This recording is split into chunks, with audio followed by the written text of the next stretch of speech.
What's good, everybody? What's good? It's your boy Doc Holiday. We're back with another HBCU OverDrive live show. If you haven't done it by now, make sure that you hit that notification bell to get everything HBCU OverDrive. And also, make sure that you like the stream, share, comment, but most of all, subscribe. Subscribe to the hottest HBCU podcast that's out there right now. So we about to get into it. I'm um, actually looking at the game from my phone. Um, as y'all see, Texas Southern is down by 19. I'm gonna say it just like this: this is a poor showing for the Texas Southern men's basketball team. I'm just saying. I'm just gonna say, be honest with you, it's a poor showing right now of the Texas Southern basketball team.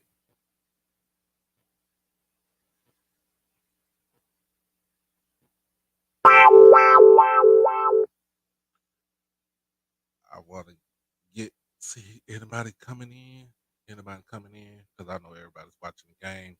I know everybody's watching, ready for the Alcorn North Texas NIT matchup that is going on tonight in Denton at the Super Pit. We'll also get into tomorrow's matchups with uh, the WNIT Jackson State Lady Tigers going up to Memphis. Excuse me, going to Memphis to play the Memphis Lady Tigers tomorrow, tomorrow night. Um, that will be on. I think that will be on ESPN, if I'm not mistaken. But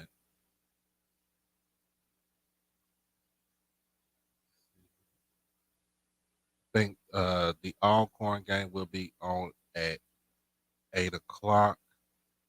So it will be after the UCF Florida matchup for the NIT. Um, right now, Texas Southern right now is appearing to be going home. I hate to say it like that, but it appears they're going to be going home. Um, see if we get people up in here. Um, got the stream, got the link to the stream. Anybody want to give their um, just do concern, um, give their intake input about what they're seeing right now. Um, North Texas 19, Alcorn 16, first half. All right, cool, Lawrence. Cool. So it's happening right now. I said I was gonna go, but I got off late, so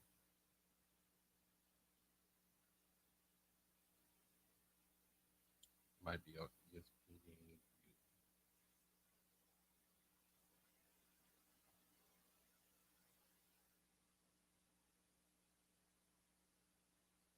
Let's see.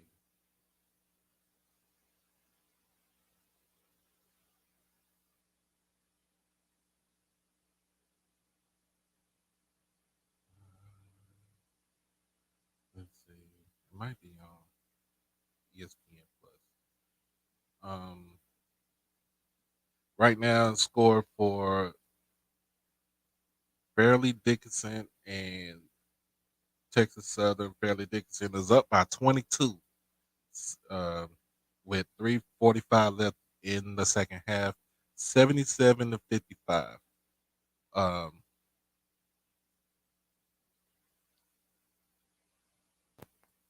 Baby, what's going on, man?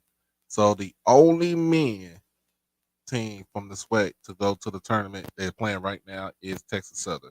They get blown out by 20, 20. I think they're by 25 now. um, also, also on the women's side, it's Southern, and they are going up against um South. Is it South Carolina?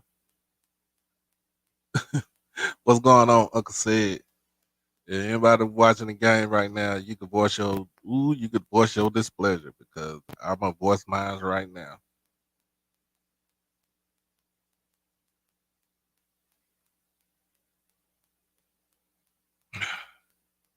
Gave him a gold 10. I expected them to do much better too, but from the jump, I'm gonna tell you from the jump, they got ran out of the gym. From from the tip off, they got ran out the gym. I'm just being honest with you. They got tormented out of the gym.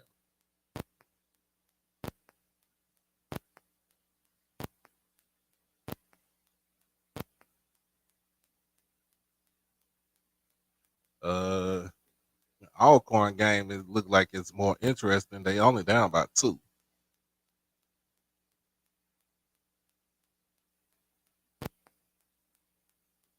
Yeah, Israel. They are quick. They are fast. Um, they man. They what they say they play a spread style offense, which basically uh nobody's under the basket. Nobody's under the basket. Nobody's there, but uh you got five guys out there on the perimeter, but they move and cut.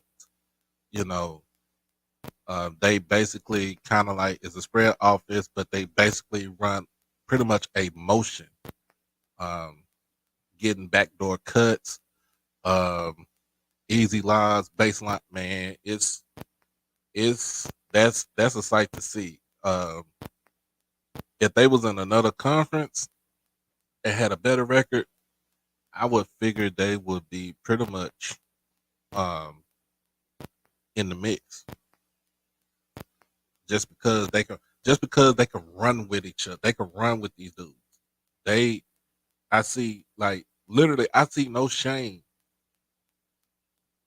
with these guys going on. Let's see if I do this all point game. I don't want to get see if I don't get flagged for it,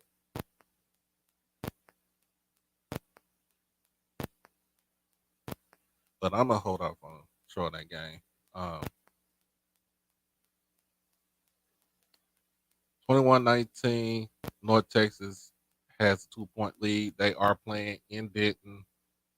Uh little nice sized crowd. Even though yes, it is spring break for everybody here in Texas.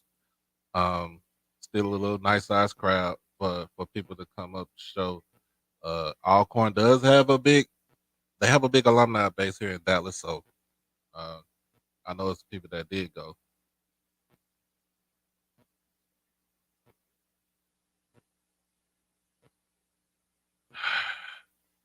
All right, they got a just had a turnover, shot clock violation. They moving the bad. They moving the ball. They're moving the ball. Um, 21-20 right now. They got 5 minutes left in the first half. Let's go with the big bad Braves. Uh, North Texas with three, 24-20. See what's up.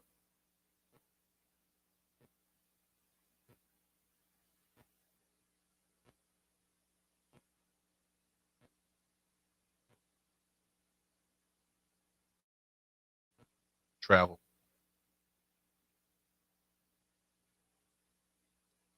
All right, now let's not play out of control, y'all. Wow, third shot clock out. Man, that's crazy. That's crazy.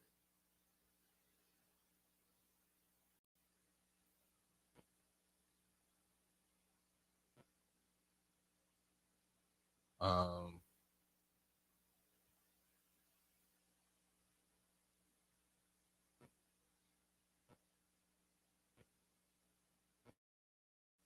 let's see. Let's see.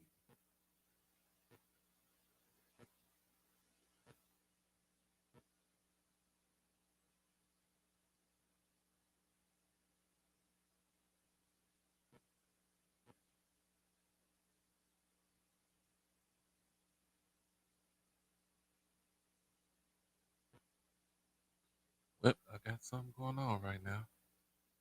That's a third shot clock violation. Um,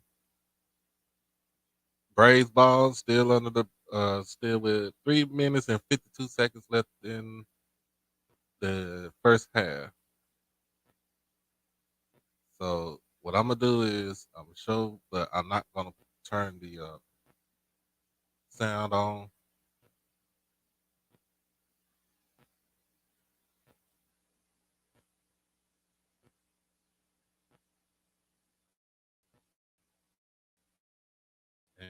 And I'm just gonna when commercial um looking at Alcorn. Look, they doing what Alcorn does. Uh, I can't really um say too much anything bad about them.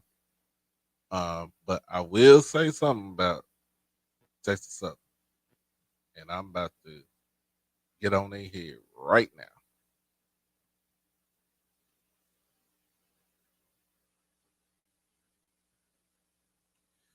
84-61, Fairleigh Dickinson. They got 30 seconds left in the game.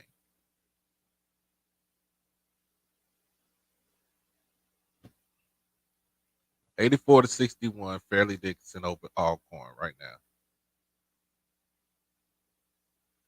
15 seconds left in the game.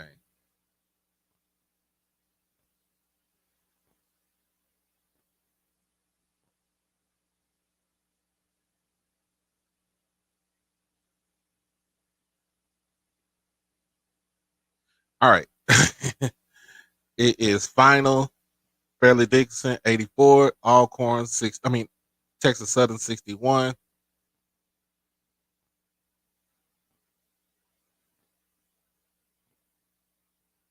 All right. Sacred Heart live in 15 minutes. Sacred Heart versus Southern live in 15 minutes. That should be a good matchup right there. I'm kind of getting with that matchup. I like that matchup right there. Um, I actually like that matchup.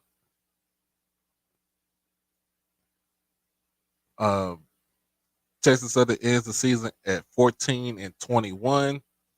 Um, some other things that wanted to talk about with them is they did have a lot of injuries throughout the season, so we're not gonna. I can't say anything bad about that. But what I am gonna say is, watching this game right here, um, got too many dudes want to play hero ball and not get into the flow of the game. You got too many dudes want to play hero ball and not get to the flow of the game, and that's something that you cannot afford to do.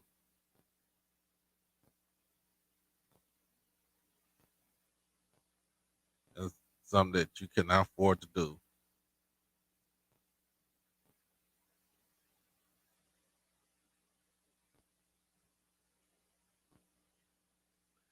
Blue, blue. It's not they ain't show up tonight. They didn't even get off the bus tonight, bro. They got, yeah. They did not. Ooh. So I got the link in the chat. Anybody want to come up and give me their dissertation about what the hell was going on with Texas Southern?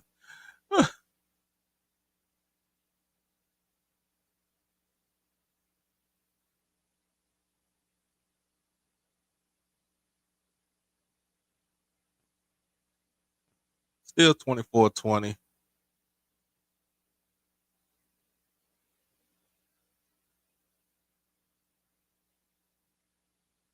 Yeah, this was bad. That's a bad look. And I mean, I would have rather had Grambling won the SWAC and played in the tournament. I would have rather had Grambling win the SWAC and play in the tournament. Um,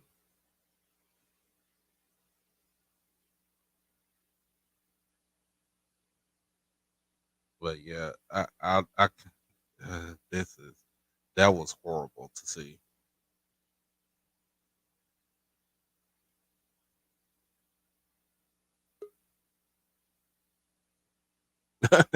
Oh snap!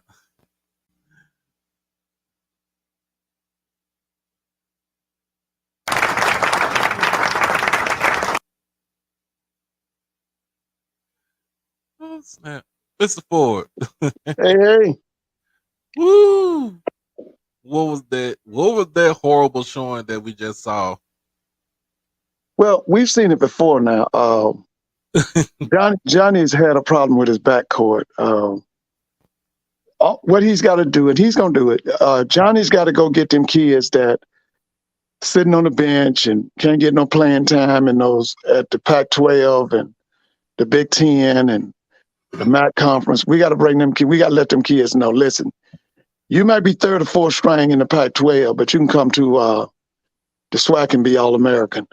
Right. We got to do the same thing that we did with Devontae Kincaid. Remember, Devontae Kincaid, when he was on the depth chart at Ole Miss, he was third or fourth string. Mm-hmm.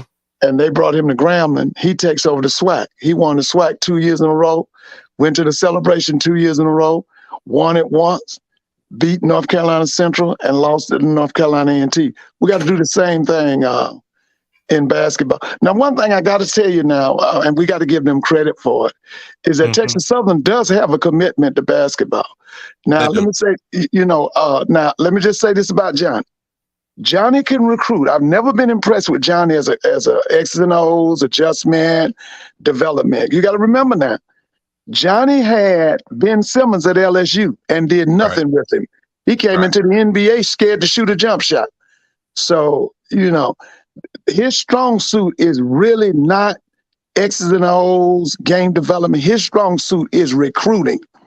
Now, what he's got to do now is he's got to go get some top-notch guard. To me, I didn't see a point guard the whole night. That kid they tried to run at point, that number 3, that guy's a shooter and he's a bench player. He's not. He was getting too much time. But one thing I will say for Texas Southern now, Texas Southern, they do have a commitment to basketball. Now, Mr. Granger and them, he's AD. The only thing I don't know about Granger, I don't know if he has a commitment to football or does he know how to run an outstanding football program in the SWAC. But I know, because you got to remember now, they've been to the, since Johnny's been there, they've been to the NCAAs, 3 times or 4 times? 3 times. Yeah, they've been, and how many times did Mike Davis go when he was there? Shoot, Mike Davis was like a lifer. Yeah, that's what I'm saying. So, listen, they got a commitment to basketball. That my thing is, do they know how to run an outstanding football program? Because I truly believe they got a basketball program. I just need him to go get some guards, and I'm something, like I said, go let them kids up there in them cold states like Minnesota and Iowa and all that. Let them boys know, look, if you're not getting the playing time, come to the SWAC, go out there to California. If you want to change the scenery, come to the SWAC. Now, let me tell you something. It's a lot of people from California moving south, especially to Texas. I don't know if you heard it, but they are. They leaving California, going to Texas. So all is not lost. I mean, it's just a matter of making them adjustments, and we just got to upgrade our personnel. We got to get better players. Right. But the main thing with Texas Southern, I saw tonight, he got killed in the backcourt. They couldn't shoot no threes. You in college and you can't you playing Division I basketball and you can't shoot a 3. The way FDU played their offense, like I said, they call it a spread offense. So basically, everybody spread out on the 3-point line. There's nobody under the basket. There's no. If you just look at it, if you watch from the tip off, and when they went up by at least 12, you see when they all 5 at the 3-point line, but then they get to basically going into it's a motion offense. That's what it is. So he got it. He said it's an old Bobby Knight motion offense, but everybody's at the 3-point line. Yeah. So your bigs is gonna go into motion, but they're gonna be down at at the basket so they could crash the boards. Yeah. Now, if it was true Bobby Knight, you would see more picks and more screens. Right, Because but that's they one had thing a lot of Bobby Knight. but they had a lot of picks. So they were doing pick and pop, pick and roll, Yeah, that's Bobby. screen and roll. Man, they were Yeah. doing everything. Because Bobby Knight said the easiest way to get a shot off was to set a pick yourself. Let the shooter set a pick. And that's one of the things we are missing in the SWAC right now is we don't, these offenses that you're seeing, we don't see enough picks and enough screens. Right. We don't see that. I think when it comes to college basketball, even high school basketball, they don't teach kids how to do pick and roll. They don't No. teach them how to do a pick Basketball and has pop. changed. That's right. Basketball has changed. Basketball now. See, what happened to basketball was that Steph Curry and Klay Thompson then got everybody thinking that everybody can shoot a three. They got everybody. All you want to do is camp out around the 3-point line and everybody shoot a three. The way we play basketball now, I can't tell who is the power forward. I can't tell who the small forward. I really can't tell who the center is now. Because that's all everybody want to do is camp out around the three, and just shoot threes. Like I remember they had to tell Joel Embiid at Philly, would you take your 7-foot behind down in the paint and post up? He out there shooting threes like he a god. But it's like you said, it's the way basketball is right now. Yeah, that's what I said. I tell people all the time. In my lifetime, I saw the Chicago Bulls change basketball. I also saw the Golden State Warriors change basketball. Mm-hmm. Them two teams there, when you look at that Bulls era with Michael Jordan, they proved that you could win the NBA championship without a dominant center. Now, what the Golden State proved was you could have 4 and 5 people shooting threes. Mm-hmm. That's right, Blue. That's what they call it now, positionless basketball. Yeah, that's what they call it. Yeah. But yeah, when you look at it, they was in their motion, they were doing screens, they was pick and roll. I'm like, man. Oh, that's old. Now, let me tell you something. What you just talked about right there, that's old classic basketball. That pick and roll. See, that was Celtic basketball. Pick and roll, give and go. That's all they listen. When they had Larry Bird, Kevin McHale, Cedric Maxwell, Robert Perry, the offense was so simple. All it was pick and roll, give and go. That's all that Celtic offense was. It was truly a basic offense. That's it. Halftime score right now, NIT game. North Texas 30, Alcorn State 26. That's not bad. That's not bad. Now, let me tell you this, they always try to run that down my throat about this new AD at Florida A&M. Will somebody please call and tell her she needs to hire a new girls basketball coach and a men's basketball coach? You got that beautiful arena down there that holds 9,000 people, and you can't get 300 students in there. Don't you know it's time to go get some coaches? So will somebody please call, I think her name is Miss Tiffany Dawn Sykes, and tell her it's time to get some new coaches, basketball men and women coaches at Florida A&M. Could you please call down there and tell her that? Well, I think she probably gonna get the memo because I don't think she's gonna keep either one of those coaches. Yeah, they listen. Now, Doc, have you seen that facility they got, the Al Lawson Center? I've seen pictures of it. Yeah. Oh, it's all. You got to go. You got to go. That thing is beautiful, man. It is beautiful, and it deserves to have 2 big time winners in there. Yeah. Man, but watching this basketball, just watching the game, it just, I'm just like, even when they got Texas Southern got down to probably 6 or 7. I didn't see no type of energy or nothing like that. I didn't see them just running or high five. To me, I just seen more like hero ball. Well, I've watched the first half. I'm going to admit to you, I didn't watch after the first half. I didn't need to see no more. Like I said, what he needs, I don't have he's going to have the forwards, the big people. What they don't have is what we call the point guards and those combo guards, those guys who can run the point and can run the two guard. That's what he's got to go. And by the way, Doc, I had forgot to tell you. Listen, me and my dad-in-law watched. Let me get it right. It wasn't Duncanville. And by the way, I saw that Duncanville is the #1 high school team. in the It was nation. DeSoto. It was DeSoto, DeSoto play somebody named, is it North Highland? Lake Oh, Highlands. listen, man, both of them teams. Can we get some of them boys in the SWAC? They got some Hey, studs, man. oh yeah.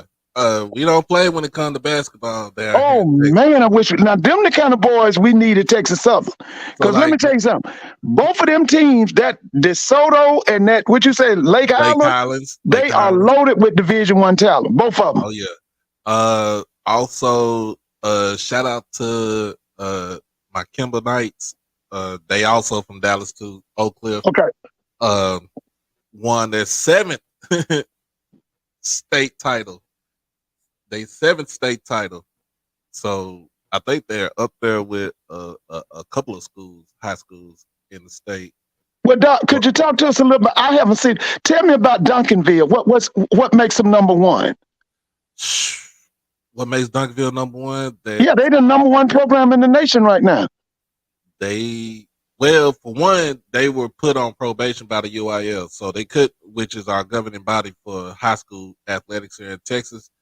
So they was put on probation because of a player that was playing on the team last year, who's at Arkansas right now, Anthony Black. Okay. His mom was dating the head coach. Okay. So the head coach asked them to move. They moved in with him. The father, the boy's father, basically put on the form for when they do a transfer for athletic purposes. Is Right. he's moving for athletic purposes? The dad said yes. So the dad was a hater. But what they did was they did half district games, and the rest of it was national games. Like they was barnstorming. Because they couldn't go to the state playoffs, so that basically kept them out. Cause I promise you, Lake Collins would not have won that game.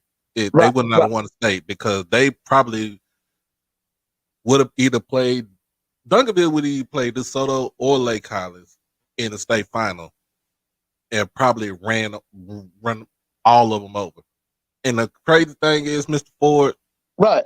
with the district that Duncanville belongs to, it's the same district as Duncanville, DeSoto, Cedar Hill, which is my alma mater, and then you have a couple of schools out of Mansfield, which is south of Arlington, and Skyline, which is Pleasant Grove. Right. So that's a tough district to play in for football and basketball, knowing that you got the #1 team in the nation whooping everybody's ass. Right. And they do not care who you are, where you are, what you are. They tend to blow you out by 30. But they played a whole national schedule, and a national schedule plus their district games, and I give it to them. Right. But also with DeSoto, they have a good basketball program too. They really wasn't when DeSoto really wasn't known for basketball. They always been known for football. They always been known for football. They always been known for you got your players like Von Miller, who came from DeSoto. Yeah. Yeah. James Prochet came from DeSoto. Yeah. I remember. You got what's that kid's name? They call him Jalen Mills. He came from DeSoto. Byron Hanspard. Oh yeah, I remember him. That's Texas Tech, right? Yep. He had a son came to Jackson, didn't he? Yep. Casey Printers Casey Prentice with that played quarterback at FAMU. He came from Yeah, DeSoto. I remember Casey. Yeah. I remember Casey. Now, listen. Now, let me say this to Mr. Campbell. Now, Mr. Campbell, I was in college in the late '70s. Let me say this about FAMU when I was in college. When I was in college, FAMU won the Black College National Championship in '77. They won the first NCAA 1AA championship in '78. Okay. They had a coach named A.J. Triplett. They would win the SIAC in basketball. The baseball had Vince Coleman. They beat the University of Miami, who was rated at that time #1 in Tallahassee. Okay. That man was named Lang, Coach Lang. He had an outstanding track program. Where this mess come from that fam, you don't care nothing but football? Where did it come from? Where did they start that foolishness? Fam, you used to win in all sports when I was in college. Where this mess at that they don't care about nothing but football? Where did that come from? Who created that? I need to get Mr. Campbell on the show. And then Miak Mike, you're right. I'm checking out what you're saying, Miak Mike. You're right. But I want to know what is now, Mr. Campbell. In your personal opinion, you don't think y'all need a girls' basketball coach and a men's basketball coach? You don't think y'all need one? I'm put the link in the chat, Mr. Campbell. That's right, man. Coach Lang. I met Coach Lang. Coach Lang sent all kind of people to the Olympics. I met Coach Lang. His name was Bobby Lang. He played for Jay Gaither. He had a nephew or something played for the Miami Hurricanes. Man. I met Coach Lang. I met Coach Lang. I met Coach Kittles. I met Coach Mungeon. Was it Mungeon? No. Wait a minute. What was that guy's name? Tooks. Hansel Tooks. I met him. He was the AD. I met Pete Griffin. Who else? Yeah, I'm trying to figure out. Now, FAMU used to win in everything. Now, all of a sudden, now they don't care about nothing but football. Where did that foolishness come from? Where did that come from? Come on, Mr. Campbell, jump on the stream. I'm gonna give a shout out to my boy Arturio Morris, shooting guard for University of Texas. Now, listen, Doc, when I was in college, FAMU was outstanding in tennis. They had an outstanding tennis pro. That was Coach Mungeon. I think it was. Yeah, they were. Kofi was saying that FAMU had a good tennis program. Yeah, they did. It was when I was in college. It was FAMU and Hampton. I got to tell you, Hampton was really good. They had a guy, I remember when he died, he was an old man that ran that program for years. But the coach at FAMU was Mungeon. I believe he was a tennis coach. Oh, here you go, Mr. Campbell. Okay.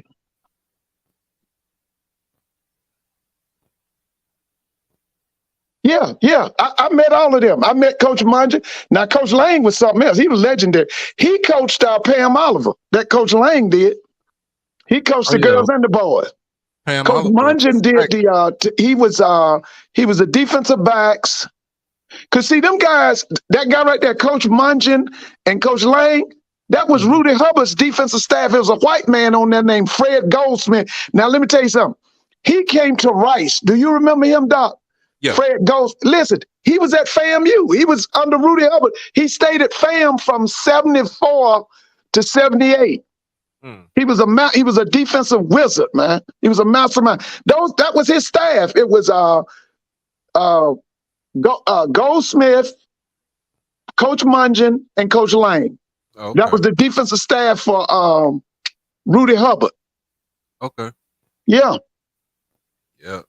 Oh, let's get into some NFLs because I've been looking at the NFL, y'all. What you think about Zeke getting cut today? I wasn't surprised.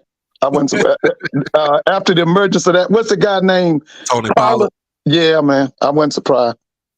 And to me, I'm gonna be honest with you, I thought Zeke lost a step. He kind of did lose a step. Yeah, I thought he lost a step. This is a nice crowd here tonight at UNT, y'all. So that last contract gave Zeke what, 90 million or 95 million? 90 million, So and it he was an he better not extension. never come up talking about he broke. He better not ever come around here talking about he broke. It was an extension, Mr. Ford. It was? Yeah, he still had 2 years left on his rookie deal. Damn. He still had 2 years left on his rookie deal. It was a 5 year, $90 million extension. He He can go got like help somebody. I mean, I eh, don't think his career's over. I don't think nobody's gonna pay him no 90 million.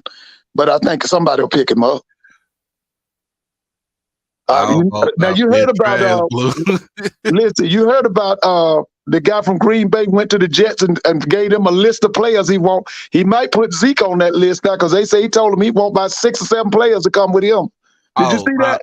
I watched. He was on the Pat McAfee show earlier. I watched that Yeah, show earlier. He said, well, he said, first of all, he committed that he's going to play for the Jets. for the Jets, Uh, yeah. and Green Bay need to go ahead and get the ball rolling on trading him because he only got 1 year left on his contract. Right. Second of all, he said the list that people were saying that he was talking about with, giving to the Jets about the players that he want to have on the team. He said that Right. was a bunch of bull. He said that was He didn't request because they he said he didn't wanted request. OBJ and He Alan he did Lazard. well. Alan Lazard went over there, so that was Okay. cool. He went over there. Uh-huh. But he said he would like to play with OBJ because Yeah. that's a dynamic player. But that list that everybody was talking about, he said that Right. was a bunch of bull junk. But listen, Zeke could help him now. Let me say, who's a running back for the Jets? Brees Hall, and he's not Man, listen, he's not Zeke could bad. help him. Zeke could help him. He could help the Jets. He could Yeah, help the Jets. yeah, Fabian. It's not saying we being cheap, but it's the fact that yes, we do got to pay Parsons. You got to pay Diggs. You got to pay CD Lamb. And you might also re-sign. We might also re-sign Stephon Gilmore because we got him in a trade yesterday.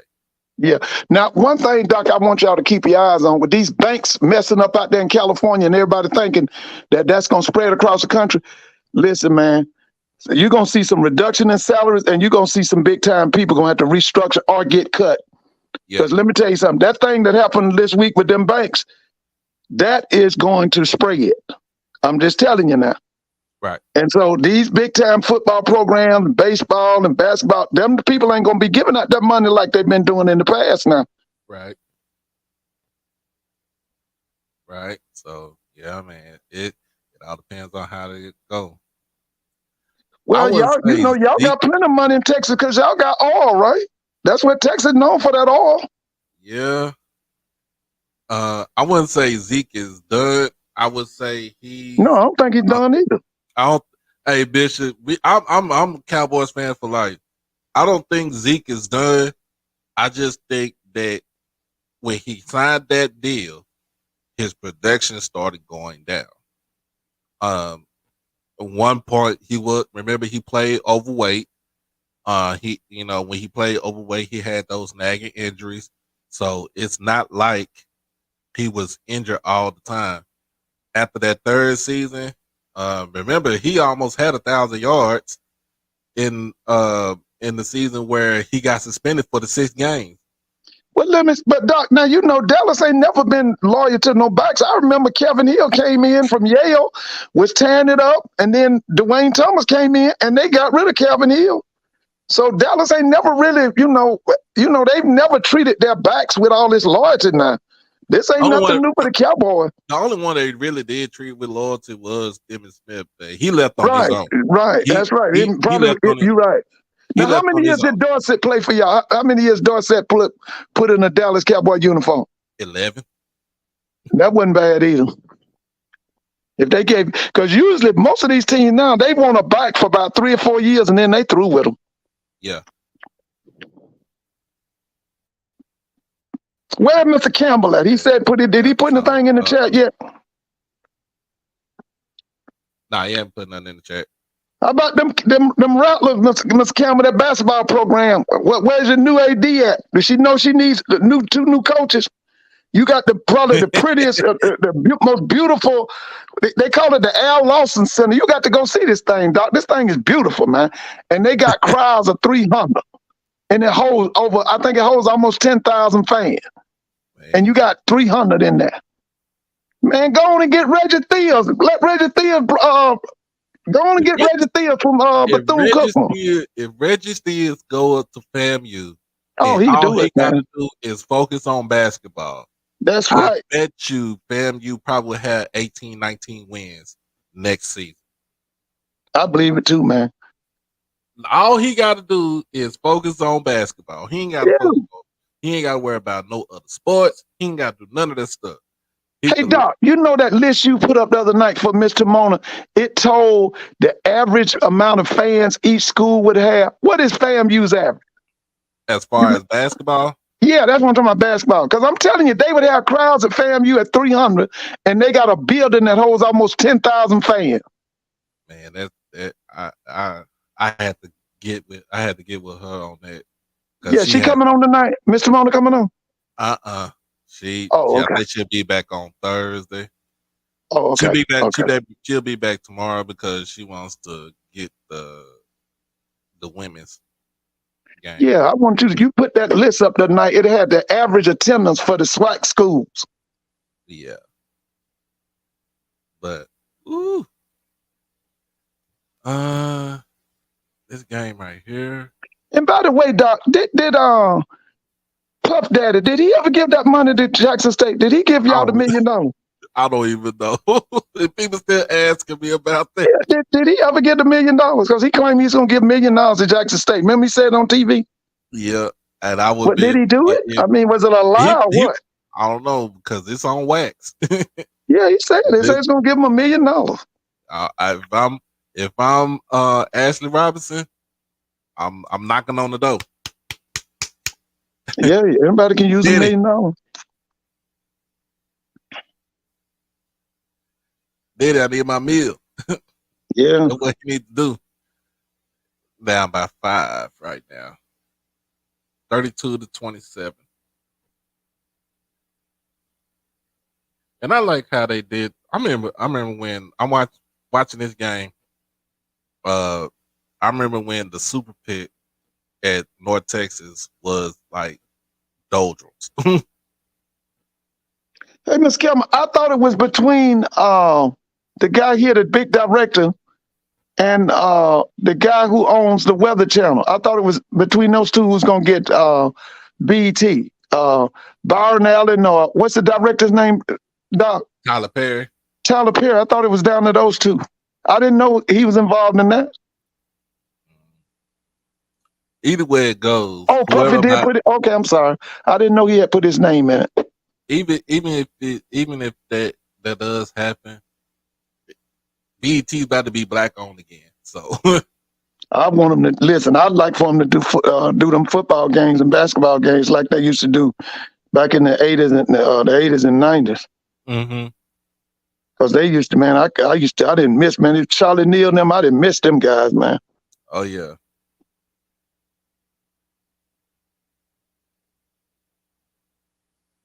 Yeah, he's showing interest, man. It's for an NIT game. This has been one of the most interesting games I done watched all day. Oh yeah, I mean NIT. They got some good teams in there. I remember when the NIT and the NCAA was separate. I used to love. See, we used to watch the NIT from New York. Mm-hmm. I used to love the NIT from Madison Square Garden. You know the one that everybody loved, Marv Albert used to call the play-by-play. That was back in the 60s and 70s. 70s, yep. Because the NCAA bought the NIT. Yes, we would see people like Marquette. I don't know if you remember Austin Carr. Austin Carr was with Notre Dame. Yeah, Austin Carr. Remember, I also got St. Bonaventure, Bonies, and we used to see them. Remember Calvin Murphy? Yeah, he was with a team called Niagara. That's way back. He was the leading scorer in the nation. Mm-hmm. He used to twirl a baton. He could twirl a baton just like a majorette. Ooh. They done pulled away, y'all. They trying to pull away. Who is this? North Texas? Mm-hmm. Yeah, North Texas. Isn't that where Mercury Mars came from and Mean Joe Green them? Yeah, me and John Gray came with the North Yeah. Texas. What about Abner Dwayne Hayes, Thomas? Dwayne Thomas. And we had a guy here in the Falcons.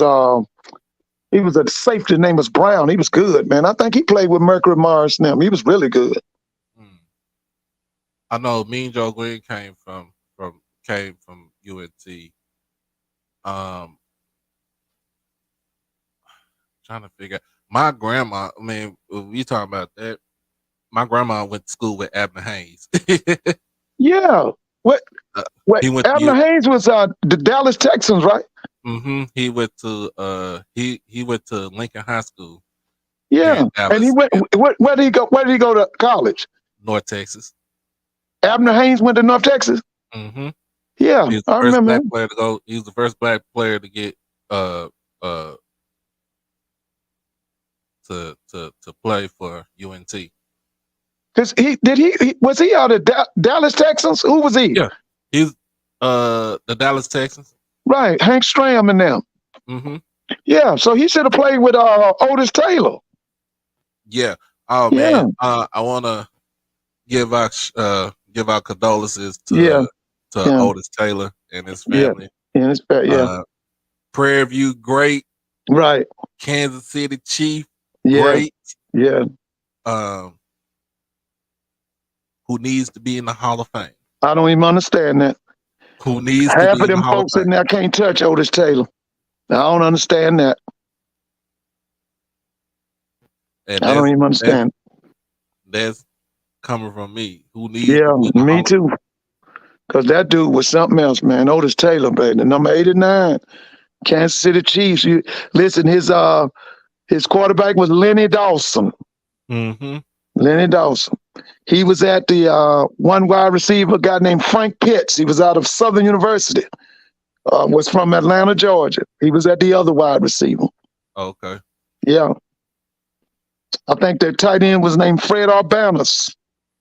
Running backs were Mike Garrett, who had won the Heisman Trophy at USC, Mm-hmm. Wendell Hayes, and then later on there was a guy named Ed Podolak. He was from Oh, okay. Iowa. Yeah. Okay. Oh, let me see what Miss Miss Timona. She on the stream. On her stream. Oh, she on her. Oh, okay. Okay. She got the Southern girls playing right now. They up 10-2. Man, I think a lot of this guy right here too, man. I'm telling you, this guy here gets some players, man. Alcorn basketball is gonna go up. I like Mm-hmm. that guy. I like, I tell y'all all the time, they down there talking that crazy talk to Sean Wood. I like Sean Wood. Sean just got to go get some big people. I like Yeah. Sean Wood. Oh yeah.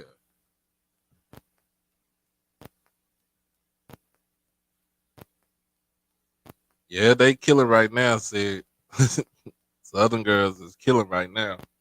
Oh, they winning? Yeah, they up 10-2 right now. Okay. All right. I see it. Yeah, I see it in the chat. Okay. Nice block. They ain't want to call the jump ball. You saw them talking about Dr. The SWAT commissioner. Did you see that? I didn't get a chance to They see it. showed him, and the announcers were talking about his new position. I think next year he's going to be really big with the NCAA tournament next year. Oh yeah. And they talked about he hired Johnny Jones. Well, because he was the AD at the time. Yeah, yeah, yeah. He was the AD at the time with Oh that yeah, Texas Southern. So of course he gonna hire Johnny Jones. Hey, he the one who hired Mike Davis. yeah. I think he did. That's right. Hey, Mr. Campbell. So number one sport mattered FAMU, huh? Number one sport mattered FAMU, and that's football. Huh? That's pitiful. That's unreal. That's benign neglect. You bring them children down there for track and field, but you tell them we not competing for no championship. You bring the kids there for baseball and for doesn't FAMU have swimming? Does FAMU have, Uh, they have uh, swimming, right? nah. They don't have swimming. What about golf? They have golf. Yeah, they got golf. Okay, but you tell them kids, yeah, you can come here, but we don't compete for championships, huh? Mm. What about that, Miss Campbell? Uh-oh. Only thing matter at FAMU is football, huh? You know that's not the way it was when I was growing up watching them. See, when I was in high school, they had Clement Johnson. Clement Johnson left FAMU and went and played with Julius Erving. Yeah. Won a championship in '83 with the Philadelphia 76ers. He came from FAMU's basketball program. When I was where was I? 11. Who is it? Here you go. What's going on? Hold on. All right, you good? Wait a minute. Hold on, Doc. I have a problem with my headset. Hold on. Okay.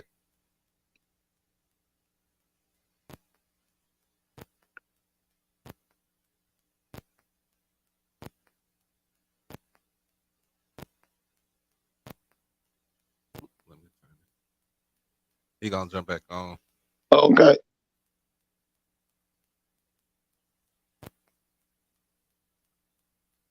All right. UNT is up by 10 right now, 37-27. Hey, Blue, I asked you before, who's on Albany State staff? You haven't heard? Man. Who's on Queen Gray's staff? I need to check and see who on there myself. Yeah, because you know he probably brought in some big timers. Quinn know a lot of people. Because I done told y'all now. I know, listen, Quinn gonna have Albany State ready to play the big boys. I'm telling you now. He gonna be trying to threaten FAM, Bethune, Alabama State, Alabama A&M. He gonna challenge them people. I'm telling you, I know Quinn. I know what he up to. What's going on, Mr. Campbell? Hold on, Doc. Hold on. Let me get because see, just let me get this together here. You said you don't. Hey, Blue said he don't watch Division II football. What you call Mississippi Valley? What is that? What was them people in Arkansas? Pine Bluff. That's not Division II. You watch them, don't you? Now, Doc, can you hear me? I can hear you loud and clear.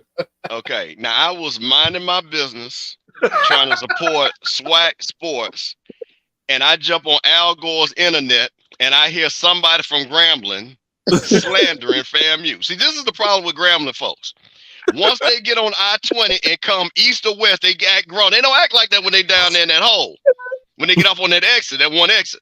So I've been down on that exit with that one light when you get in the ground.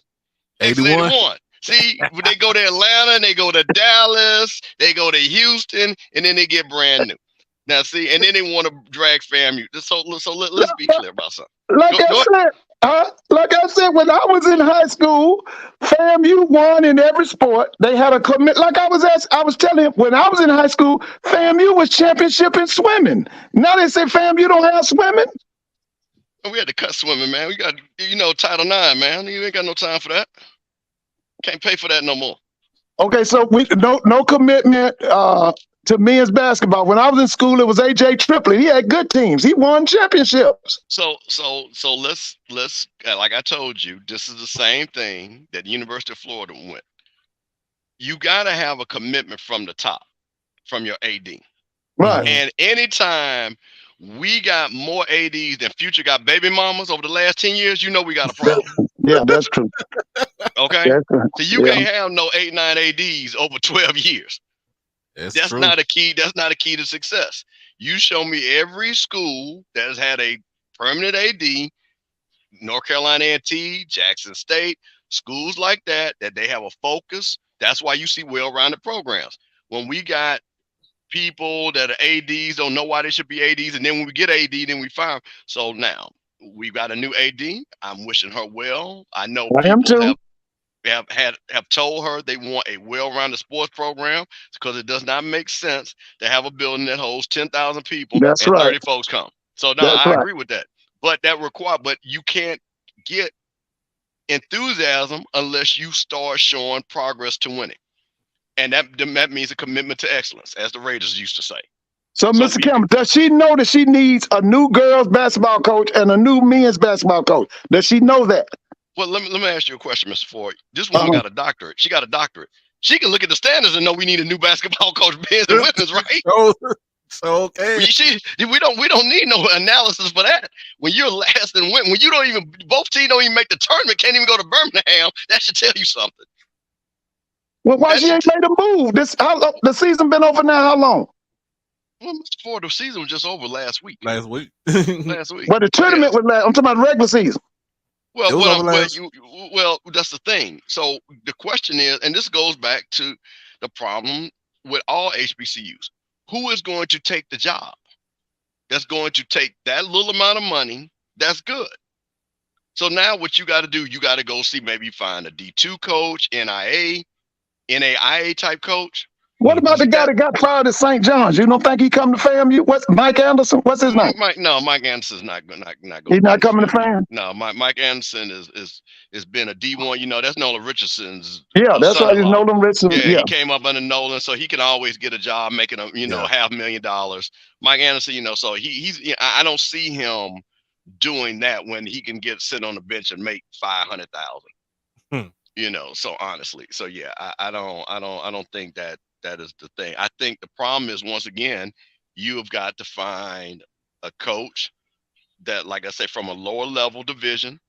So, because like who does Tuskegee have? Who's that has a good basketball? Is that Tuskegee or that Tougaloo? Which one am I thinking of? Both of them. Okay. So there you go. So why wouldn't you go to both of those coaches that have shown success? Understands the HBC coach, say come to FAMU and you have more resources. See, to me, that's what makes sense. Yeah. So those are the things that, again, you've got to groom these coaches. Right. You got to groom these coaches, and you've got somebody that is at Tuskegee or at Tougaloo. My daughter went to Tougaloo, love Tougaloo. So again, that's where there's your pool right there. So again, I would hope that's what she's looking for. But again, you got to find people that want to come and coach on that level. Because football, again, I tell you another problem too. We don't have the talented basketball player. And basketball, compared to football, you have a lot of players that could translate into being coaches. Offensive linemen, defensive backs, quarterbacks, all these different things. And guys getting into coaching. Basketball is a whole different game when it comes to coaching. It's a whole different game. And especially now because of AAU and stuff like that, it's hard to get your feet wet. And you don't get guys, like I say, you used to see guys kind of move up in the high school ranks and they sit on the bench, and they don't even do that anymore. So it is very hard to procure a college basketball coach. And that's on all levels, honestly. Because as you can see how quick Ole Miss, like I say, Chris Beard slapped the mess out of that white girl, got off with it. And you see Ole Miss got a job. Yeah, got a job without blinking. That's how hard that guy's it is. Good, man. That guy's good, man. Chris, think about it. But again, the fact that, and again, Texas tried to sweep that thing on the rug. But again, the fact that they moved so quickly on from that, that's just lets you know. Yeah, they moved. Look at it this way, Mr. Campbell. They moved so quickly from that, they still made the tournament. They won the Big 12. And they could possibly win the tournament. Yeah. And I'm going to be curious to see what they do with that brother that's coaching. I'm curious to see if they give him that job. He should get that job. Yeah, we'll see. Didn't he win the tournament? Yeah, he won the tournament. He should get that job. But let me tell you something. Now, I ain't no Ole Miss nothing, but now they went and got them a good basketball coach. That Beard guy's good. Yeah. He's good. Shout out to Tougaloo for making the Elite Eight, even though their season ended today. They lost today in the Elite Eight game. Doc, who's the coach at Tougaloo? Eric Strauders. Oh yeah, that's a Jackson State guy. He ain't going nowhere unless Mo said he gone from somewhere else. Right. That's the next person that's gonna be Jackson State head coach. But see, that's why he needs to take the FAMU job. That's what I was just thinking. That makes more sense for yeah. him to take the FAMU job, build that program up. Yeah. And then whatever happens, again, I'm wishing Mo well because Mo's a Jackson. I root for everybody Jackson. So that's so I want him to be successful. But my point is, he would be in better position. I get what you're saying. To take the FAMU job, coach against him, build that program up, and then if something goes, Mo gets another opportunity, then there you go. You're right there because you're already on that level, and it's very easy to move up. Look at what Willie did, because Willie angled that perfectly. He went down there to Prairie View. Yeah. Took that job soon, fam. He was out. Yeah. Oh, you talking about Willie? Willie Simmons. Yeah. Oh yeah. Yeah. Yeah. So there's no need of him sitting at Tougaloo making that little money when he could be on a bigger stage at FAMU. Now, Miss Cameron, what could y'all pay him $200,000? I mean, here's the thing. This is the hope. Well, let me just say this. And one of the things that I saw, and when we had a board meeting, so I saw a tremendous commitment of funding for our athletic program because, one of the issues was summer school and things like that. So I think there's going to be a commitment of paying a coach, within, he's going to be paid what the SWAC coach gets paid. Right. That's it. He's going to get paid whatever SWAC coach gets paid, whatever the average is, he's going to get it. He's not going to get below it. Because I saw where Southern was paying Sean Woods $120,000. That's awful. A Division I coach in a division that was awful. Well, they was paying $120,000 in the MEAC for women coaches back in the early 2000s. Well, that's what I'm saying. Again, this goes back to my point. It is very hard to procure basketball coaches because you can go and sit on a bench and be the third assistant and make $200,000. That's right. At a mid-major. Yeah, because I think that's what the Ole Miss girls' fourth coach or third coach is making $200,000. Yeah. So that's the thing. So when you sit back and you see these situations, that's why our basketball. Because you see what you have to have is a guy like Big House Gaines, Dave Whitney, guys like that love those schools, that knew how to recruit and coach. You just don't see those guys anymore because again, the transition is too quick. So again, basketball, and like I said, and anybody, I'm a huge. Now college basketball, college football, my thing, but college basketball, there's nothing you can tell me about this. One thing about college, but the biggest problem is the AAUs, because even if, and I saw Blue was talking about this, why Texas Southern has been so, and I'm talking about Texas Southern basketball has been successful for 40 years. It ain't nothing new for them. Right. But here is the thing: once AAU came about, they couldn't get those guys from high school because that's what they would got. Texas Southern would have guys that would go coach high school basketball, and they just send them to Texas Southern, just like that. But now the AAU guys and the high school coaches don't have any control with the Power 5 guys because the AAU guys are getting paid by Nike and getting paid by Adidas, and they drive those guys to those Nike and Adidas schools. That's right. That's Sonny Vaccaro now. Yeah, you're right. So that's the problem when you go and you're a FAMU and does not have a reputation for basketball, and you're in the state of Florida, and you go and the guys like, okay, well, y'all are with Nike, but I got a Nike school that's a mid-major that's already funneling me money. Okay, be clear. Through Nike, I'm gonna send my guy there. See, that's the thing where, again, it's about the commitment to excellence. So you got to go back to your alumni base, and find these players. So that's the only way you're gonna get them. That's why we suffer in basketball, period, because the AAUs. And that's all that is MEAC, SWAC, because the AAU coaches just don't have, and like I said, most of these AAUs, they don't have any familiarity with HBCU sports. They don't know, they couldn't even tell you. So that's really what the problem is, honestly. So it takes team, because our case in point, when you're sitting up there, because you look at Atlanta, you got to think about the power centers of basketball out. Dallas, New Orleans, Houston, Memphis, Jackson at one time had McDonald's and Old Americans every year for 7 straight years. Yeah, that's right. So Jackson, Mississippi basketball was ridiculous. Orlando basketball, Miami. So you got to, again, try to get those guys in those areas to come to your schools. But Right. again, now because of AAU, so you think a guy from FAMU, he goes to Orlando and goes to the Road Runners of Orlando, you think that guy, no, I'm not going to Tallahassee and play for FAMU that was 7-27. Plus, I don't even know the coach because There the goes coach play. doesn't even have the AAU ties. That's There the goes thing play about it. across the street at Florida State, though. Correct. So that's the thing about it. That's why you got to get a guy like Struthers from Tougaloo, or get the guy to somebody that clearly, because again, it's not like Tougaloo is getting a bunch of AAU guys. He clearly had to coach that team up.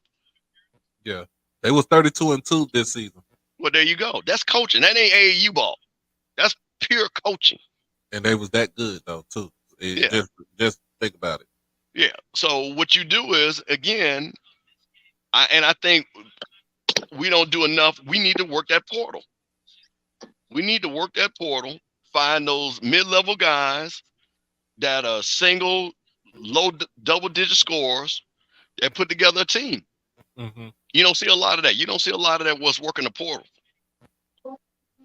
So that's the thing. So Mr. Ford, I guess I had to come on here because, you were doing all the slander about FAMU, talking about we don't care about this and we don't care about that. It's about leadership at the top. But I tell you what, and everybody knows this, we are the sleeping giant in SWAC because we the biggest school with the most resources. We should be in everything, honestly. Yeah. Because other than Texas, we're in the biggest state. So athletes shouldn't be a problem for FAMU. That's why I don't understand why FAMU doesn't have an outstanding track team. We should be winning track championships like it's nothing. All y'all got to do is go to Jacksonville. That's where they at. So it's insane. It's insane that, again, and that's the frustration that even with Willing, and like I said, and I love the fact of the Jackson State and FAMU new rivalry and things like that because it makes everybody better. So like I said, I'm super excited about see what TC does, and when they come, because that makes the SWAC better. You need, and this is just real quick, Doc, and now I'm gonna shut up. Because I hear people talking about the TV rights and things like that. I want people to understand TV rights are driven by the flagship schools. They ain't driven like people when SEC does their contract. It's not because of Vanderbilt and Kentucky. It's because of Alabama, Florida, and Georgia. So you need your flagship schools, Grambling, Southern, Jackson State, FAMU, in the mix every year. Right. Because when you have that, then you have compelling games. Then you got games that people, because they know the brands, they know the schools, and then they'll watch it. So those are things that are really important. Again, why FAMU has to be good to help the SWAC. It needs to be good because that's the biggest market next to Texas. Right. Yeah. You don't think that help when Jackson State plays FAMU and Deion can get all those kids in Florida? Because you know what, like what people say, well, guess what? We're gonna come to Florida every year. Your parents can come see you. Yep. Or every other year. That means something. Alabama State can go down there. Grambling can go down there. That opens up. That's why you want those teams in the conference, because that opens up that pipeline for all the teams. So that's the thing, man. So So with that being said, now we need to, because it's disappointing. Because the fact that FAMU doesn't even, because what's disappointing, we didn't even get to Birmingham. Yeah. That is ridiculous. There you That go. is embarrassing. So just the fact that we didn't even get 15 wins just to get to Birmingham. Yeah. So that lets you know for the level that we didn't even get to Birmingham shows you, yeah. So like I said, I would love to see them go for that brother from Tougaloo. Because I remember him when he played Jack State, that boy was cold. How about Reggie Theos? Man, see, this is what I'm saying. See, Mr. Ford. But listen to this, Mr. Campbell. You get Reggie Theos. All Reggie he got to do Theos, is the running focus Rebels. all he has to do is focus on basketball. Right? That's all he got to do. He ain't got to worry about being no AD. All he got to do is focus on basketball. Look, man, Reggie Theos is down there on that beach hanging out with them white women, enjoying life. I know Reggie Theos personally. I remember when he used to hang out in Atlanta, and I know what he hung out with. So listen, that Tallahassee ain't his cup of tea. So, and we don't need that tea. We want black tea only. That's it. Listen, but y'all gotta. The coach is close to Tallahassee, right? Don't y'all have St. Mark's and all that? Isn't that like 40 miles, 50 miles? Man, listen, let me tell you something. It's far enough where you don't go. Let me say that.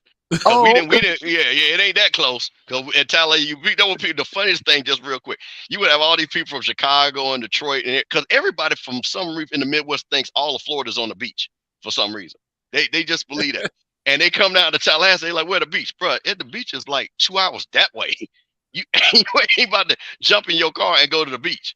It didn't happen. I think I went to the beach one time in 5 years, not counting when we went down to Daytona. So yeah, Tallahassee is South Georgia. Always has been, always will be. and they vote South Georgia too. You better believe it. So so no, we can't use that as a recruiting tool. The beach. Well, I can't say because I used to when I got to Jackson, and I told some of my friends about the Kappa Beach party at Galveston. Oh, we made that good old 7 hour drive down to Galveston, man. Made that good old 7 hour drive down there. Legendary. Yeah, That Hey, yeah, Mr. Kappa yeah. Campbell. Psi talent. Legendary. So, Legendary. Mr. Campbell, in 24 now, who's the home team in the Jackson Fam game? Who's the home team in I think we 24? so yeah. I think we go to Jackson. Oh, they go. From what Okay, I've told. okay, Yeah. okay, Ooh, oh, don't okay. say that. Don't say that. Yeah.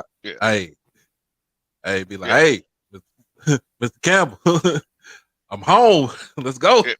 Man, listen, I have seen the home law, like I said, and I tease everybody because I was in the stadium when Jackson State did that Hail Mary that didn't barely landed at the 10-yard line and beat us. So the Oh yeah, level of losses that Willie not keeping the time together when Jackson beat us the 2 years, I think, after 2 or 3 years after that, and then of Yeah, course the yeah. debacles that have happened the last 2 years. So I'm excited, man. I love, like I said, man, I love it. Like I said, I love that we get to chit chat and talk. Like I said, I don't believe in no negativity because, like I said, I root for everybody swag, everybody black, and stuff like that. So, like I said, it's good. Like I said, it's good for the conference because we got people that we're talking sports. We ain't talking ain't the nothing. band and nothing against the It, bands. it Hey, wasn't Mr. like when Campbell, y'all were beating our have you heads in back in the '90s. hey, Mr. Campbell, have you sat down on a one-on-one with Tiffany Don Sykes, Miss Tiffany Don Sykes? Well, here's the exciting thing. We were supposed to be, and I think I told Doc about this. We have a partnership with the American Cancer Society, my company. Yeah. And what we were going to do was we're giving away $60,000 worth of wigs to women of color. Right. So one of the I will be talking to her because FAMU, Jackson State, Grambling, Southern, a couple other, we're going to be working with them to do that. So super excited. So yeah, I'm hoping I'll be able to get to talk to her within the next month because to get that Okay. ready for next year. So yeah, I'm super excited Right. about it and everything. And everybody I've talked to, they say Right. she's great and stuff like that. So we're just gonna support her. Well, We're let gonna me ask you support this, Mr. Campbell. Do you know the new interim president at Jackson State? Okay, so here's the funny thing. Okay, My there you go. mother, so anybody in Jackson, there's a school called, well, it was called Holy Ghost. It was a black Catholic school. Right. All the black judges and lawyers and doctors at one time were all Holy Ghost graduates. So she's a Holy Ghost graduate. My mother knows her. Okay. So if Okay. she went to Holy Ghost, like, let me see, Hillman Frazier and guys like that, these are people like that. Reuben Anderson went to Holy Ghost. These are people from Jackson would know these names and stuff like that and everything. So, hey, listen, if she went to Holy Ghost, I know she's going to be okay. So Okay. I'm wishing her All right. well. I don't, All right. I'm pretty sure. But here's the problem. What is the IHL going to do? Because they have always tried to sabotage Jackson State when it comes to hiring presidents lately. Yeah, So that it's not her keeping the job, is what the intention of the IHL is going to do to, like I say, stop Jackson State's growth. Because that's what disappointed me with Hudson, because for somebody that knew that school, knew that city and things like that, and I knew he would fight for Jackson State, because you got to fight for Jackson State. yeah, Because clearly they don't want Jackson State to grow. That's the thing about it. If Jackson State is limited, then there's no power. If you don't let Jackson State get 12, 13, 14, 50,000 students, guess what? That means Jackson State doesn't have as much political power. But that means Right. there's more alumni and more people to cause hell. That's the same thing like FAMU. FAMU, they said we turned down 10,000 students. Mm. We could have FAMU could have 20,000 students without blinking. But you know why That's Florida don't right. want to? Because that means there's 20,000 educated black folks. You think DeSantis wants that? No. Absolutely not. So it's the same thing. Do you think Tater Tot wants 12,000 educated black folks Jackson State rolling out there with political power? Absolutely not. So that's what so I wish them the best on that. We'll see. talking about But Ron like I the say, Jackass, because yeah, that's what I yeah, call him. Yeah. That's what I So call it. see, if Cedric Walker with the Holy Ghost, he know what I'm talking. See, I knew he was a good. That he already part of my family's lineage over there, Delta Delta. So I already, but he knows. Cedric knows that is an amazing school. So like I said, if she went to Holy Ghost, I already know she's in good Is shape. that on Holy Ghost? Where is that on in Man, Jackson? it's right by Mill Street, right off by Mill Street, back in that area and stuff. Okay, Yeah, like going back back there. towards downtown. Yeah, uh-huh. Yep, Okay, okay, yep, yep. So that's the thing about it. So yeah. So I just again the key is, what's the IHL gonna do, and are they gonna put a person in it that they can control? Because that's what they want. They want somebody in control that ain't gonna cause no trouble and ain't gonna ask for no money, not gonna ask for a stadium. Because Hudson was doing all that. yeah, He was fighting for that. So it's so we'll see, man. We'll see. So yeah. That's the same thing when they hired Bynum and everybody at Jackson State didn't want him. They man, didn't want him listen, to be there. listen. Everybody, see, this is again. Everybody from Jackson knew what Bynum was all about. When I say everybody, everybody. So Hmm. what happened with him? That was already on the streets. So Yeah, that was just not shocking that he ended up where, and trust me, I know all those people in the alumni association, and that was the first thing they were like, hell no. So Was that he a once again, Morehouse man? Was he from Morehouse? I can't tell you now. That I can't tell you. I can't Okay. answer that. I Doc, know was what he he wasn't. Morehouse? I I wouldn't know even he was. know. I know he wasn't a real. I know he wasn't a real man for what stuff he All was right. doing over there in that hotel room. And I'm gonna leave it at Yeah. that. That's crazy. But anyway, Doc, I'm gonna let you guys go, Mister. And now, if any more FAMU slander, I reserve my right to call back in. Oh, my mom's on the line right now. All right, Mr. Kelman. Oh, they got Mr. got said up here before you go. Hey, y'all doing all What's right? up, Uncle Sid? Man, it's all right. Yes, sir, Big Unc. I went to Holy Ghost. And you were right. That's what, because you remember my dad was a judge, so I ain't have no other choice. I'm like, man, I'm riding in the back of that old Impala that we had, and had to get dropped off at school every day. There you go. And then I had to, I convinced them, when that new school, by my neighborhood in President Hills had opened up, the Northwest Jackson, it was junior high then. Yep. Yep. And then I convinced them, because I wanted to go to public school. But yeah, Right. you're right. Holy Ghost, that's what they sent us. That's Yeah. what, because I was over there. I was over there with Anisha Anderson, and I was over there with Kyrie and Anwar Taylor. Those my boy. Them my boys. Look, Kyrie's my little brother. That's my Yeah, guy. Yeah. So yeah, man. yeah, Listen, power. But yeah, I tell you what, if you go back and just ask and go look, and this is seriously, look at the lineage of that alumni base. It's an amazing thing. yeah. Again, the judges, like literally, Doc, 3 of the judges were all Holy Ghost alums. When like they were Wow. all Mm-hmm, sitting on it was ridiculous and stuff. mm-hmm. So so just to see that, but so Cedric, again, like I said, my mother knows your father and stuff like Yeah, that and everything. So yeah. so Yeah, absolutely. man. Yeah, So, man. so He left me early, man. yeah. But I still, the biggest thing, I just wanted him to meet my son. Mm-hmm. He wasn't alive because I know that would have been his boy. Right. That would have been his boy, man. But no, I think, man, y'all are right on everything that you were saying. But I just think right now, only thing Dr. McClellan is not doing, because people don't realize the swag. If you look at the FCS, it's the only conference that actually has 4 national brand schools. You got FAMU, Jackson State, Southern, and Grambling. Right. Everybody knows those schools. All the, most CEOs and all, they've gone to those schools. CFOs, they've gone to those schools. Big time attorneys, if they don't go to Tougaloo, of course, they've gone to those schools.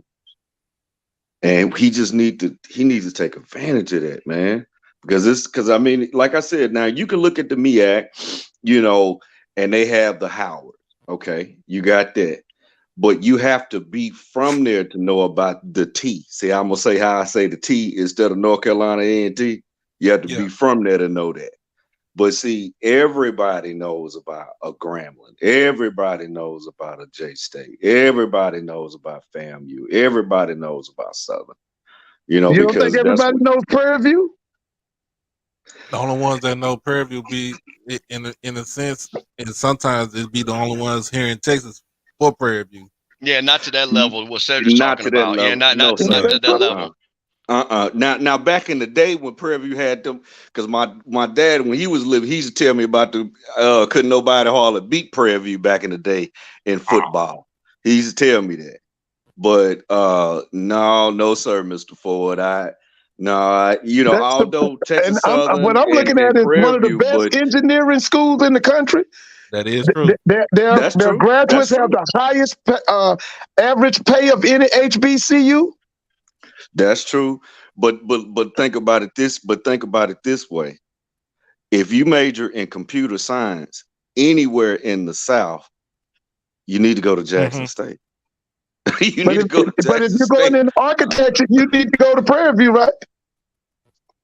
You Well, can. see, It yeah, depends. yeah. Engineering. Depends. It it Engineering. Huh? it just it just depends because I mean engineering is so diverse right now. So it's so diverse. It's so Well, diverse well, look, because you look, got that. Mr. Ford. Let me. Uh, I'm sorry, I don't mean to cut you, but I want to make a point. Uh-huh. So, Mr. Ford, I'll give you an analogy on that. If nobody's talking about the academic prowess of the school, but let's talk about what sports does. So, look at a Georgetown, right? Hmm. right, Georgetown has Mhm. always been outstanding academically. Georgetown right, basketball put them on the map.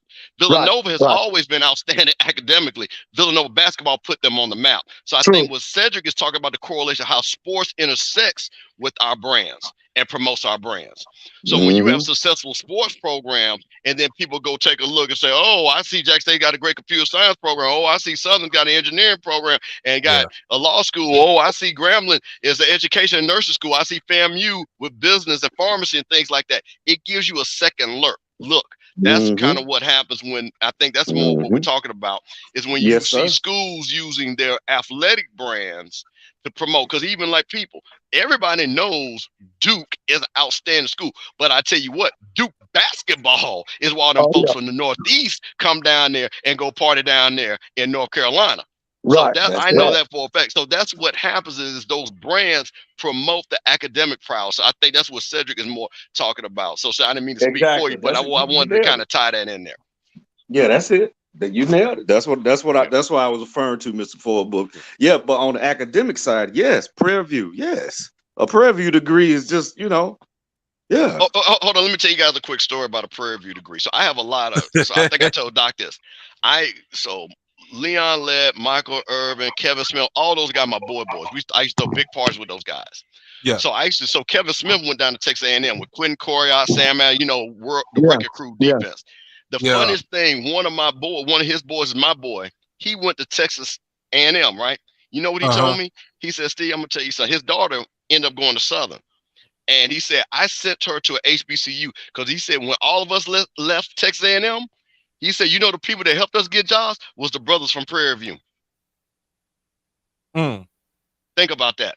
Now they went to Texas A&M, but it was the Mm. brothers from Prairie View that were the engineering degree guys and the computer science guys that hooked them up because they had went to high school with them. And as those guys matriculated in age, it was the Prairie View guys. So they couldn't even get them white boys from Texas A&M to help them with jobs. So yeah, so that Prairie View degree is real. Oh Oh, yeah. it's real. Yeah, and So and also that that Texas Southern Thurgood Marshall yeah. Oh Right. yeah. School The of That law Law. that school. I law. mean, that's power. They got like a 96% attrition rate. Right. Mm-hmm. And that's crazy. You have most PWI law schools don't have a 96 attrition rate. So that means for every 96 students that get in that school, they're gonna graduate and pass Yeah. the bar at that. That's crazy. At some point in time, they're gonna pass the bar. I said this story. I have a friend. She went to SFA. She got an undergrad at SFA. But she ended up going to uh Thurgood Marshall down there in Houston to get her to get her um her law, like her law degree and everything. And I think when she told me, she said she took the test. She took it twice. The first time she said she took it, she missed it by not that much, but it wasn't enough for her to, to actually go and pass. So she took it again, and the second time she passed it. But it's it's it's easier to get at the University of Texas Law School than to get into Texas Southern School of Law because Yeah, it's Thurgood. like Thurgood it's bringing that whipstick though. I mean, look who it's named after. They Oh bringing yeah. that whipstick. I mean, they bringing that whoopstick. I mean, if you can't compete, you out of there. I And what mean, about the fact that Prairie View had Ruth Simmons as president for how many years? she was there for 5 years. Wasn't she one of the best, or was she the best in the SWAC? She was in the last, say, like the last 10 years. She was one of the best presidents that Prairie View has had. That's what I Now, thought. I forgot who the president was that kind of ushered Prairie View into the new, in the new era right now. But he started it, and Dr. Simmons is finishing it. And when the new president comes in for Prairie View, she gonna continue what Dr. Simmons was doing, but she probably gonna do it with her own twist to it. Right. And she's gonna be one of the youngest. She's gonna be one of the youngest presidents, university presidents in the SWAC, Right. because I think for a minute it was Dr. Hudson, because I think he was like 46 years old. He was like one of the youngest presidents in the SWAC. So when they get the new lady in, because he's gone, they get the new lady in for Prairie View. When she starts in June, she will be the youngest. I think she's only like 43, Right. 44. Right. Doc, listen, y'all have a good night. I'm gonna go and get into bed. I got to face him tomorrow. Oh man, please Yeah. do. Tease to you. Tease to Yeah. you. Have a good night, him. All right All now. right. All right. But Yeah, man. I But had to turn it off the game because it was getting out of hand right now. yeah, but y'all right though. I think y'all do. I think FAMU needs to go after Eric Struck. He would be tremendous for that program, and that will be his first really big time job too. Or I'm gonna tell you who else you could who y'all could resurrect down there, because Who? he's looking for a job. My frat brother Wayne Brent. What you Wayne think, Brent. Mr. Campbell? Wayne Brent. Yeah. Yeah. Wayne Brent. But only thing about that, you better have him some. You know what? That's the only thing that come with Wayne Brent. He got to test. He got to test the campus out a little bit. So Man, I think I'll take Lindsay. I think I might have well, to take yeah, Lindsay. Lindsay, Where is Lindsay at? Is he? I think in it's Canton. He in Canton. So He he's just stay in Canton. because he's staying in Canton, so he's not working for NBA or anything. So okay. he No, he chilling. stay in Canton.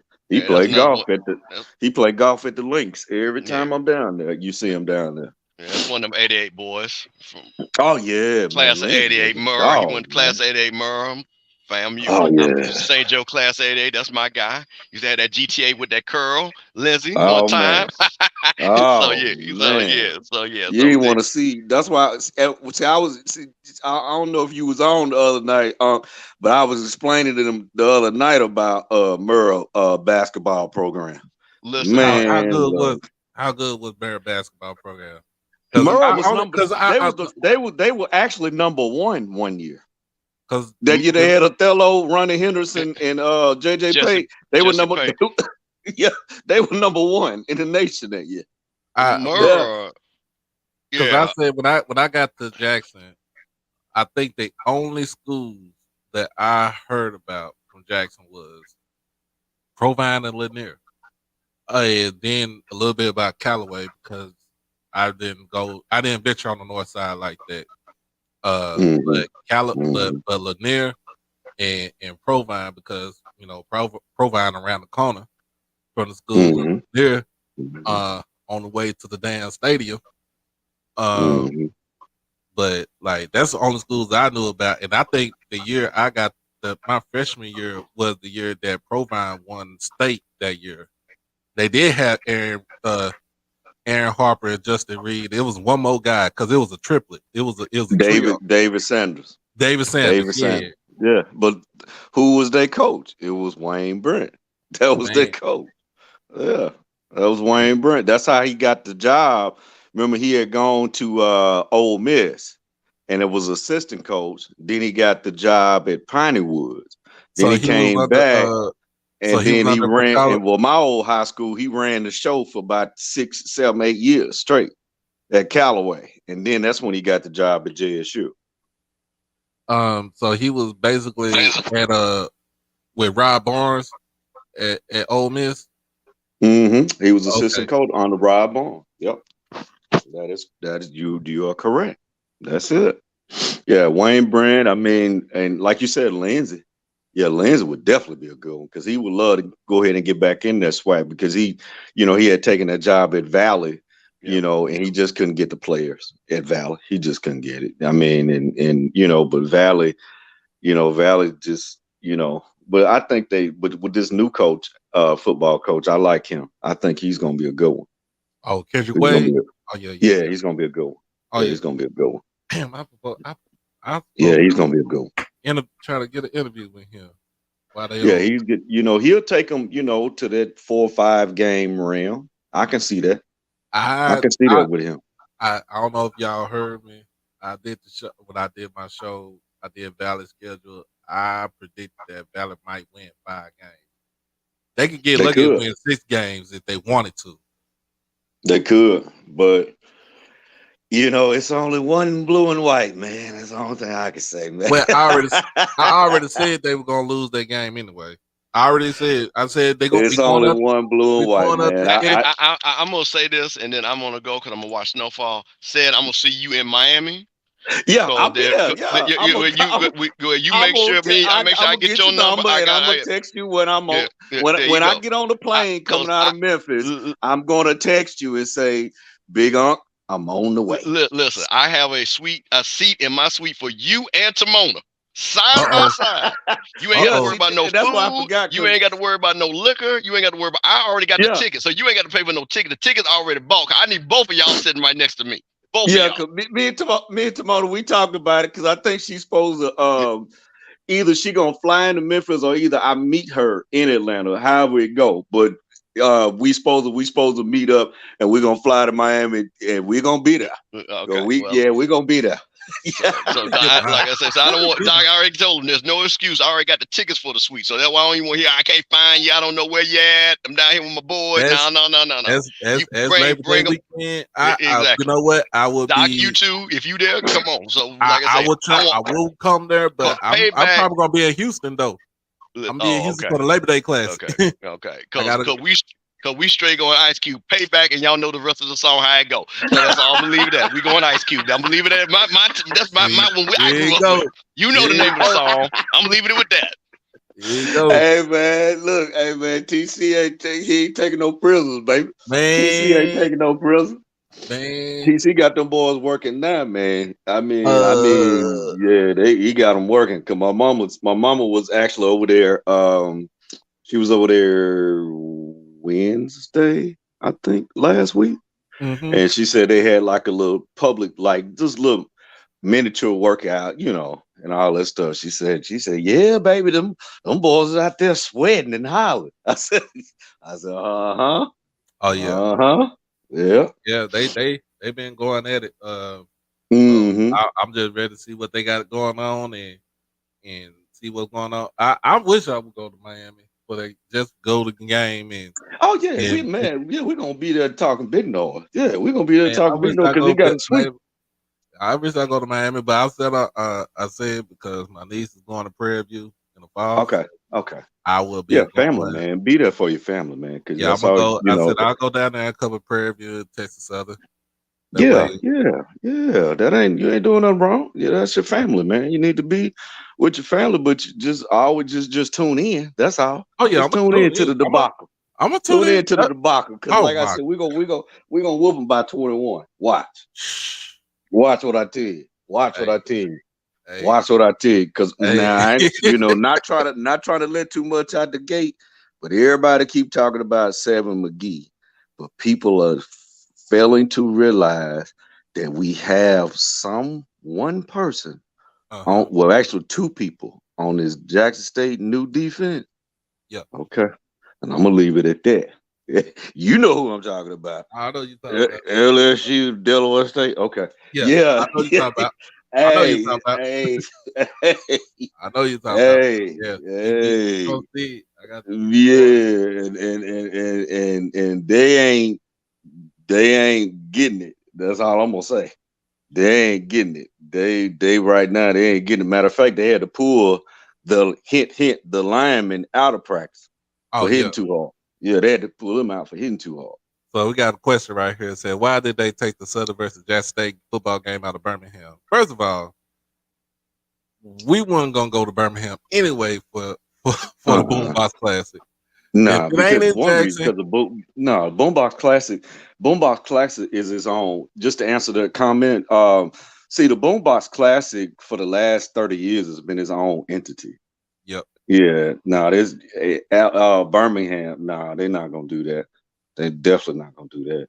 I I mean, don't get me wrong. Yeah, using Legion Field for free is no problem, but Jackson State gonna have to travel 3 hours to Birmingham. Southern gonna have to travel 4 hours to Birmingham. Ain't Mm-hmm. nobody going to no. Ain't It's nobody gonna go if there. you ain't Uh-uh. playing in Jackson or if you ain't playing in Baton Rouge, we do Yeah, not. We is not going there. yeah. Hell, I've Bec- had a game in New Orleans or I have it in Dallas. It don't matter. But then again, it's still gonna be some traveling right there.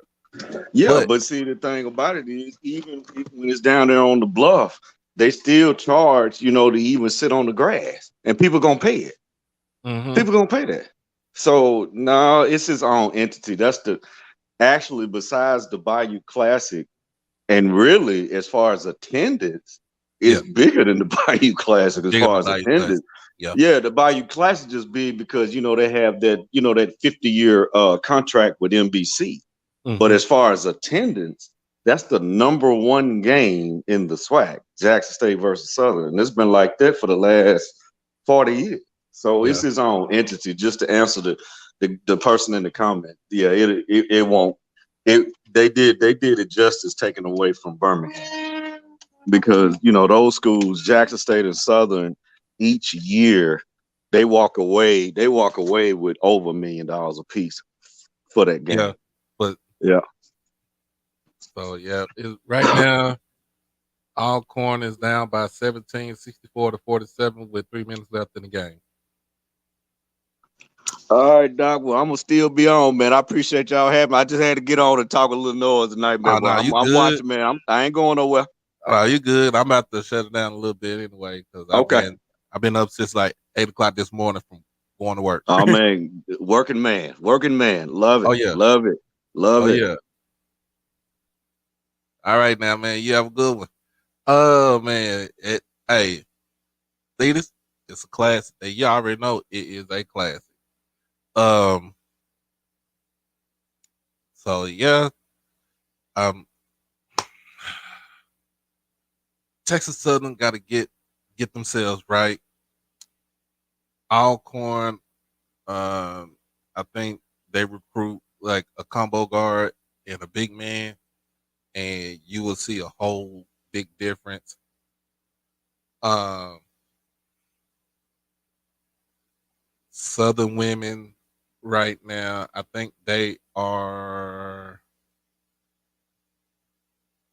Let me see where they are right now.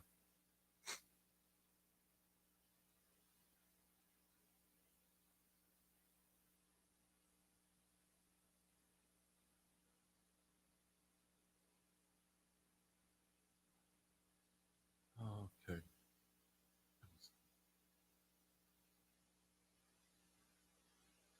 they are at halftime. Okay, so Sacred Heart 33, Southern 20. They're at halftime right now. Uh,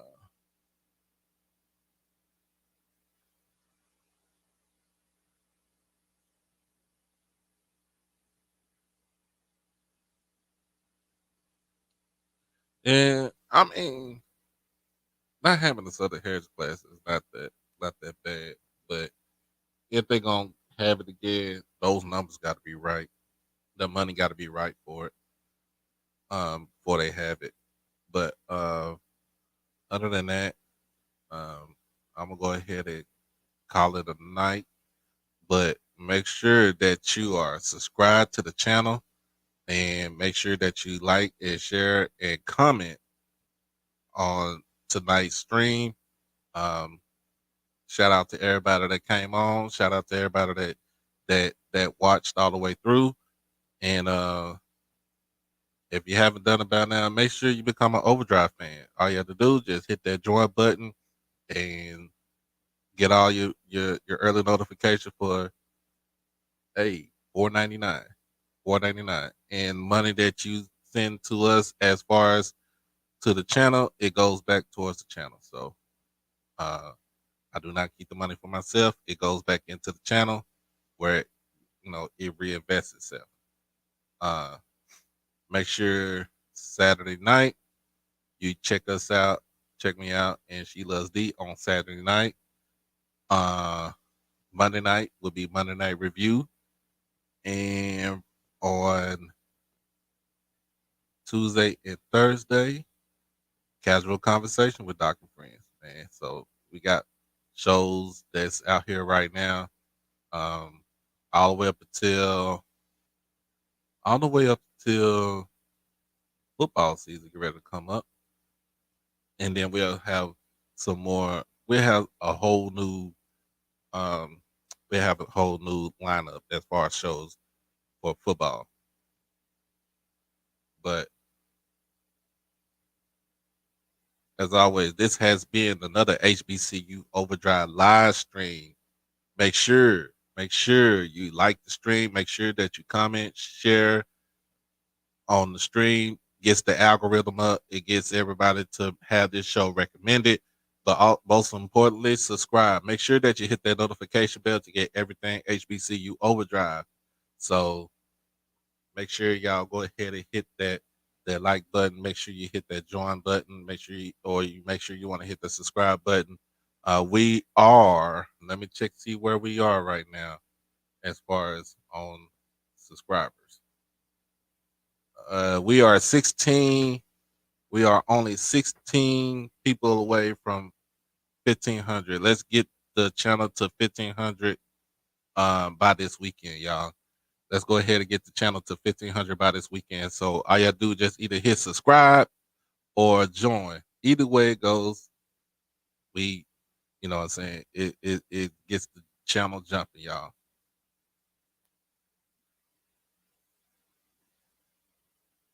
Yeah, Damon, that's the first time, but the way it went, they got ran out of the gym.